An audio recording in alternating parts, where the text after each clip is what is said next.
Our chest-supported tricep kickbacks are a great strength move for the back of the arms for those triceps. It's also a great move to kind of train yourself where that position should be with the torso for normal kickbacks when you're standing and you're not overlaying on a bench. You're going to want lighter weights for these, even lighter weights than you would for a normal tricep kickback when done correctly, because this one is even further isolating those triceps, taking away any sort of sway in that torso that you could use to help generate momentum for getting those weights on up. So start with a light weight on here. You're going to want a bench that's adjusted up to around a 45-degree angle for our Reebok bench here. I think we are at setting 3.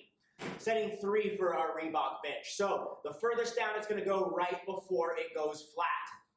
I'm going to lay down against that bench so that I keep my chest supported in the bench. I'm then going to grab my weights, and then I'm going to get into position for my normal kickbacks with those elbows. That means bringing my elbows nice and high to where my upper arm is about parallel with the floor, and I'm going to glue them in there, try to hold them right there. And then from right here, I'm just going to extend back straight, squeezing the back of the arms, and then controlling it back down to just around a 90 here at the bottom. So that kickback, control it back to right here, not letting those elbows dip on down for this movement. Like I said, you want to go light on this one. This one, there's a lot of easy mistakes made. Number one mistake I see made on this one, very similar to those easy mistakes I see made on regular tricep kickbacks when you're not laying against that bench. It's just accentuated more when you're against the bench, is not keeping those elbows up. A lot of times I'll see people kind of dip the elbows down like this. This is what that movement then looks like. And what we're doing here is we're getting the upper back involved as we kind of kick it back and not isolating the triceps. So that's the number one thing. Keep those elbows up. Keep them glued to your side. Use a mirror if you need to. Get next to a mirror, look over at that mirror and watch that upper arm. Make sure it's staying there. Another really common mistake I see made is turning this more kind of into a hammer curl. So instead of stopping right here, pressing up, I'll see people bring it all the way up to the shoulders here at the top. And what that's doing is that's getting your biceps involved, and it's also building momentum right here for swinging and pressing those weights back.